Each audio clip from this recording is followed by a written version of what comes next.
Fala pessoal, nessa questão da FUVEST, ele pede para você considerar no plano cartesiano a circunferência com centro no ponto 0,3 e raio 2 e a parábola cuja equação é y igual a a vezes x quadrado mais 1, em que o a é diferente de zero.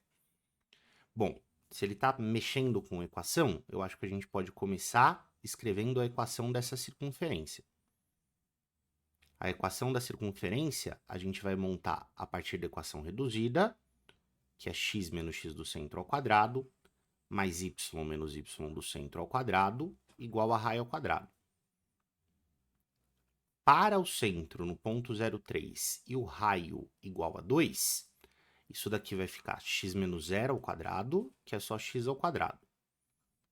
Y menos 3 ao quadrado, né? Troquei o y do centro por 3. Isso é igual a raio ao quadrado, 2 ao quadrado é 4. Então, essa é a equação da circunferência que o exercício pediu para a gente considerar. E a equação da parábola y igual a a vezes x quadrado mais 1. Então, dependendo do valor do a que ele escolher, a gente vai ter uma parábola diferente e claro que o gráfico que vai aparecer a partir dessa parábola também vai mudar.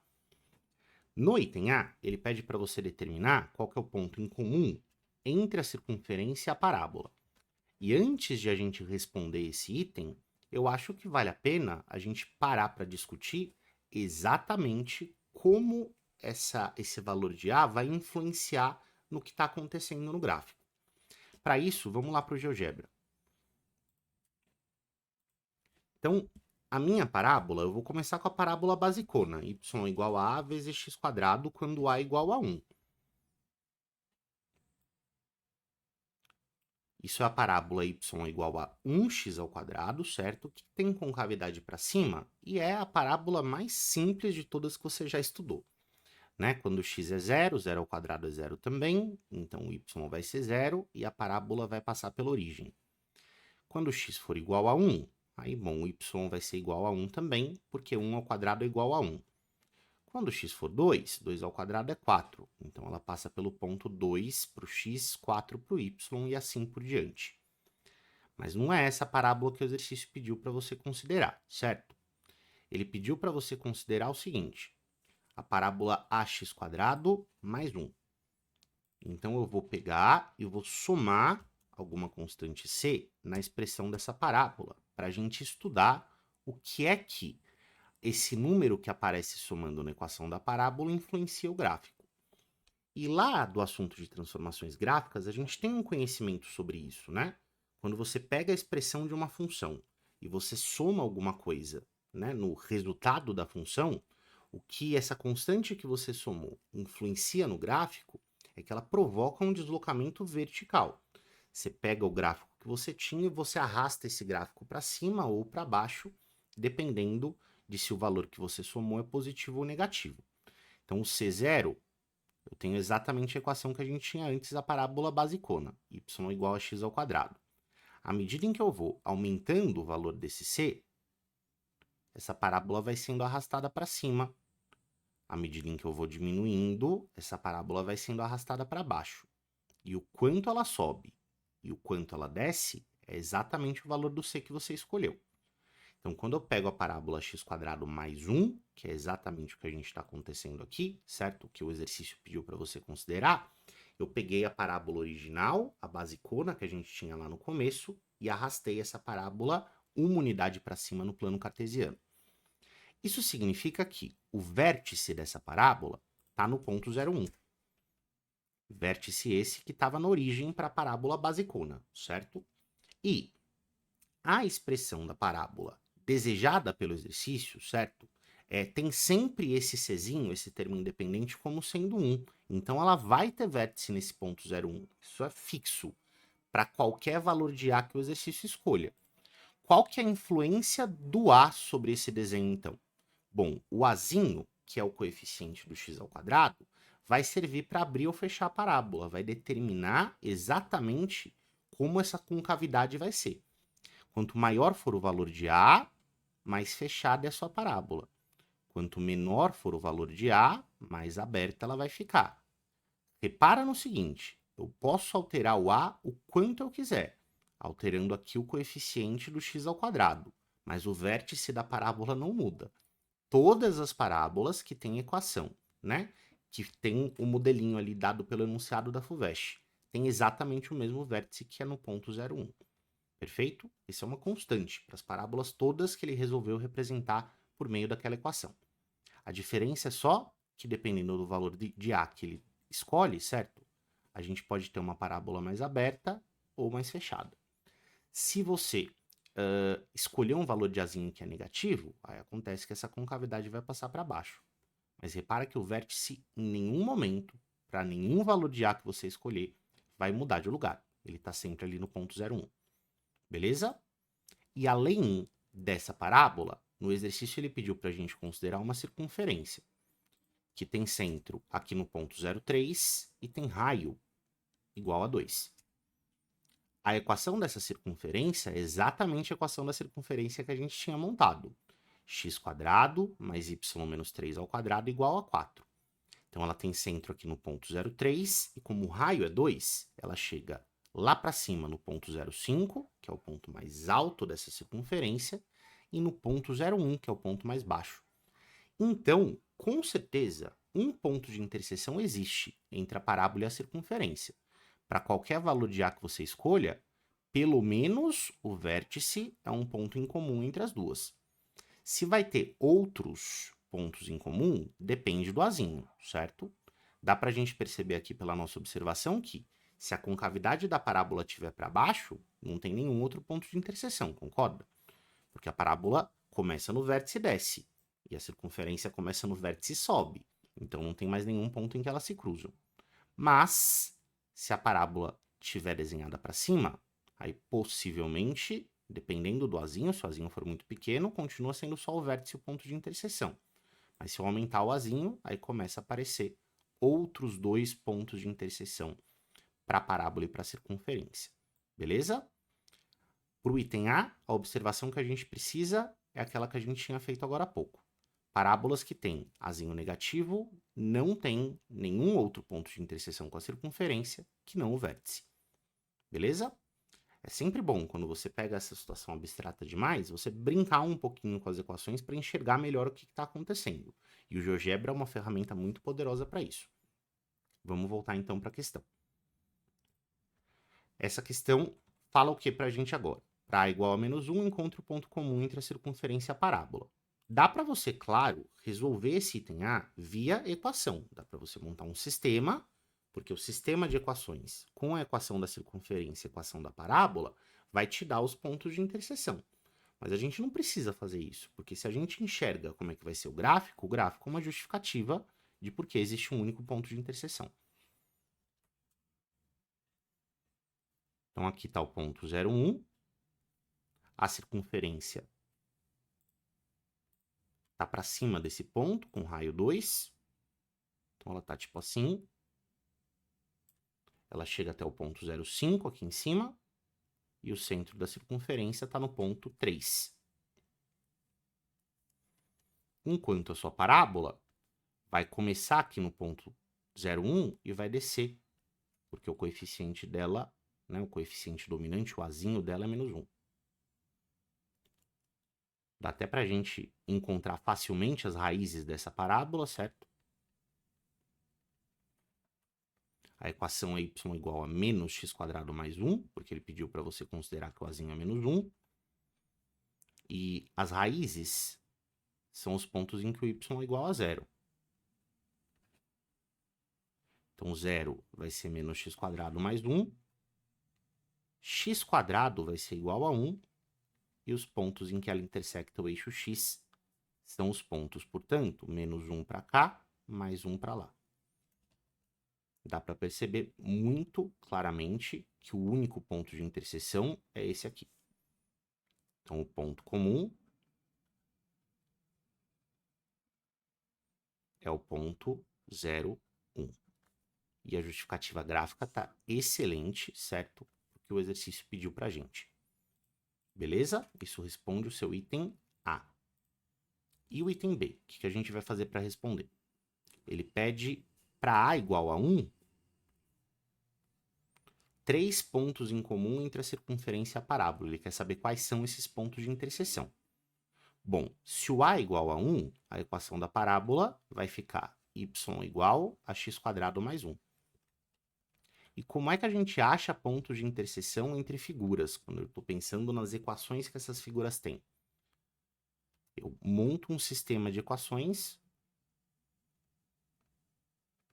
usando as equações das duas.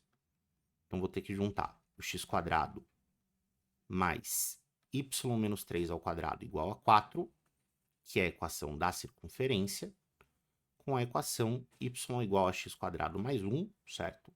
Que é a equação da parábola. Veja, claro que eu posso substituir esse y direto na equação de cima, como meios de resolver esse sistema, né? O y já está isolado, está prontinho para eu substituir na outra equação, isso vai me permitir resolver esse sistema. Não é, no entanto, a melhor ideia que a gente tem para resolver esse sistema, porque vai aparecer um x² aqui dentro, no lugar do y, que ainda vai ser elevado ao quadrado, né? Eu vou cair numa equação do 4º grau, que dá para resolver, mas vai dar um trabalho desnecessário, certo? Eu vou fazer o que, então? Eu vou tentar isolar o x² aqui nessa equação de baixo.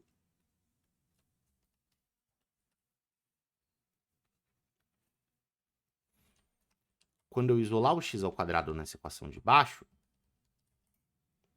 como só aparece x², não tem nenhum termo, né, que envolve o x com expoente 1, eu consigo me livrar de todos os x de uma vez só ao substituir esse x² na primeira equação. Então, para isolar x² aqui, eu jogo eu jogo mais 1, subtraindo para o lado esquerdo, fica y menos 1. Então, eu vou na primeira equação e vou substituir o x² por esse y menos 1. Então, onde tem x², eu vou escrever y menos 1.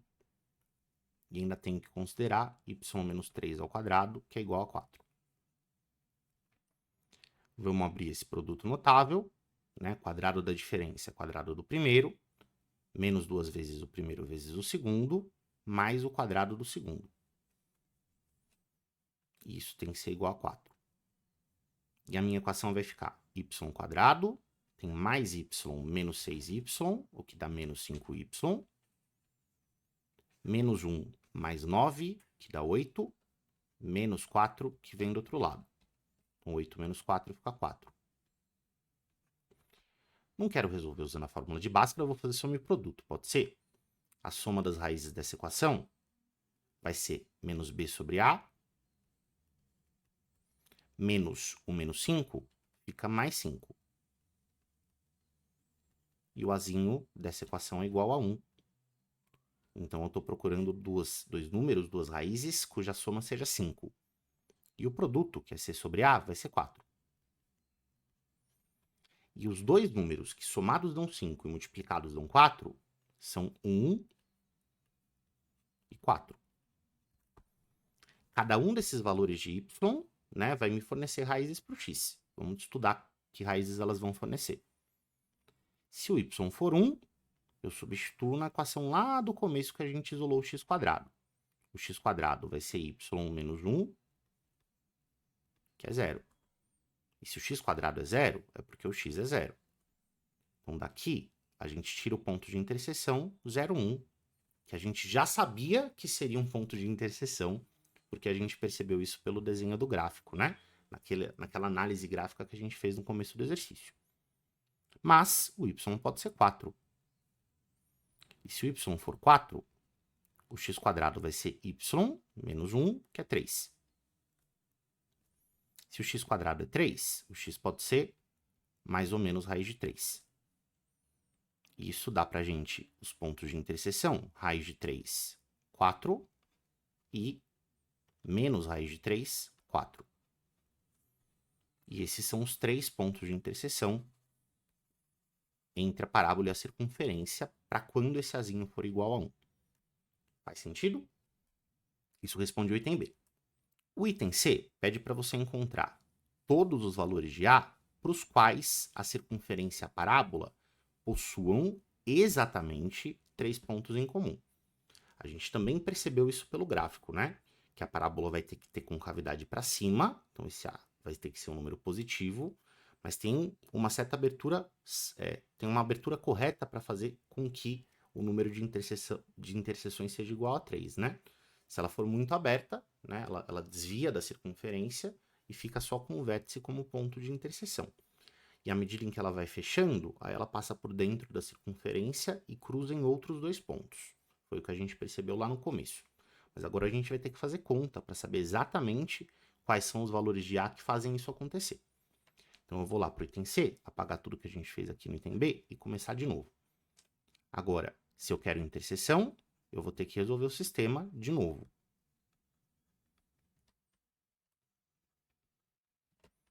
Só que agora eu vou resolver o sistema pensando, né, nesse Azinho em aberto. Ele não escolheu um valor de A, agora ele quer que você decida quem que é o valor de A correto.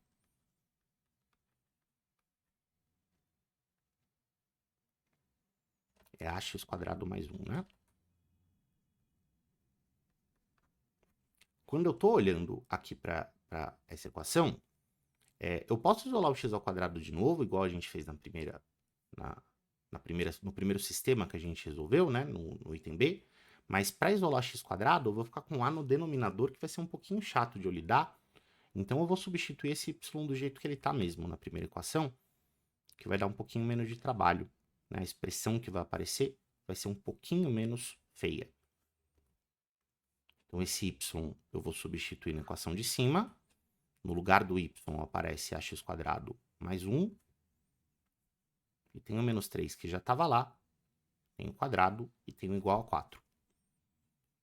Esse x² mais ax² menos 2, que vai ser o resultado aqui dessa soma, elevado ao quadrado vai ter que ser igual a 4. E agora você tem, né, um produto notável para resolver aqui.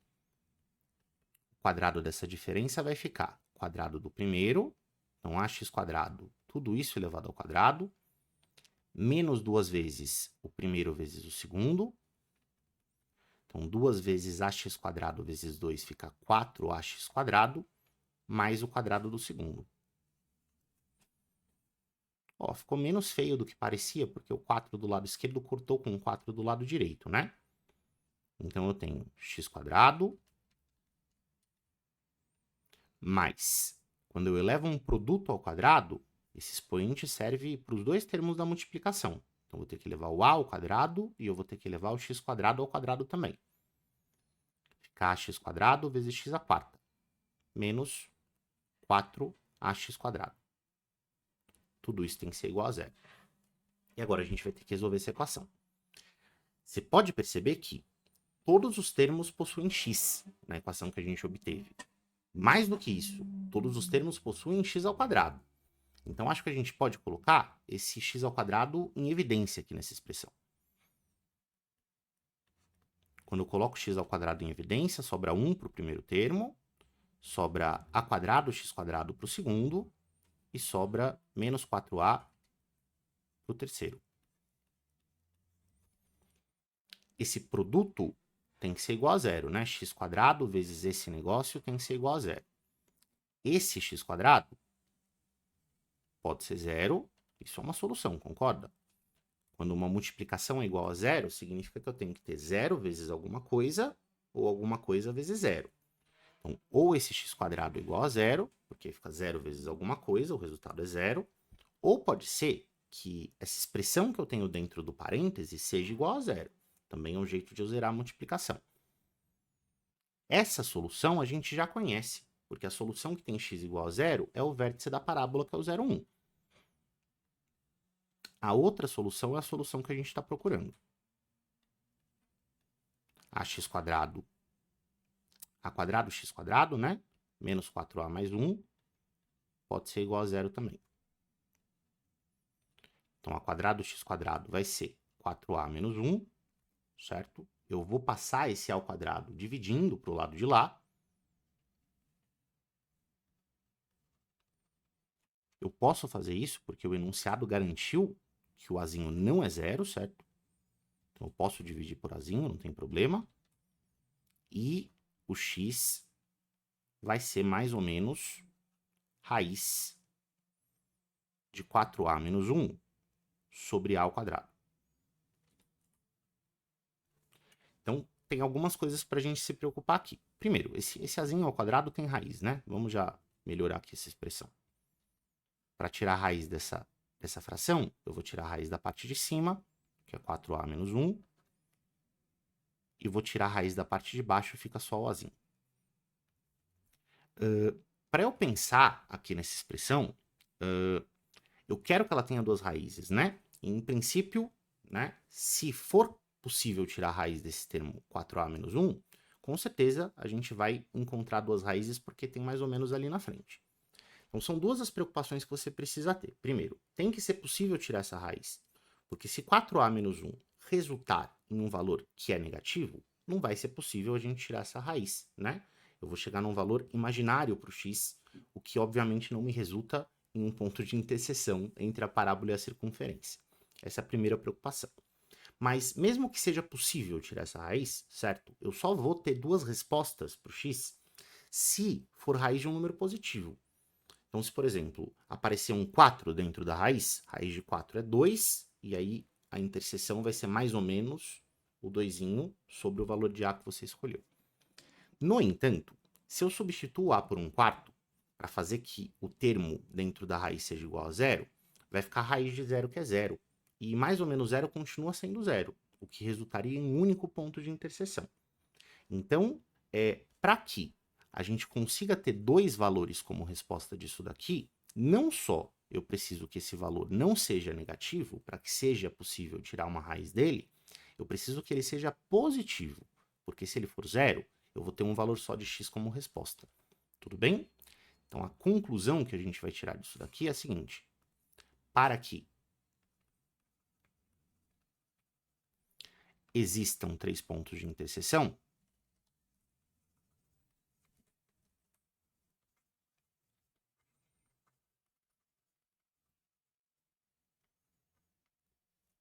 e considerando que x igual a 0, y igual a 1 já é um ponto de interseção,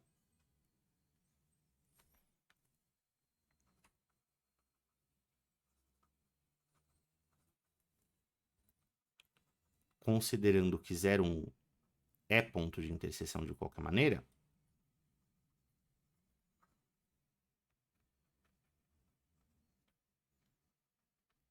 a equação x igual mais ou menos raiz de 4a menos 1 sobre a deve ter duas raízes. O que acontece quando esse valor que está dentro da raiz é positivo? Ou seja, quando o seu azinho é maior do que um quarto.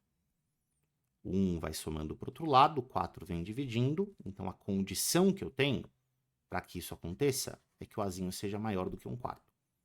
Beleza? Isso responde o item C. Eu espero que você tenha gostado da explicação. Até a próxima.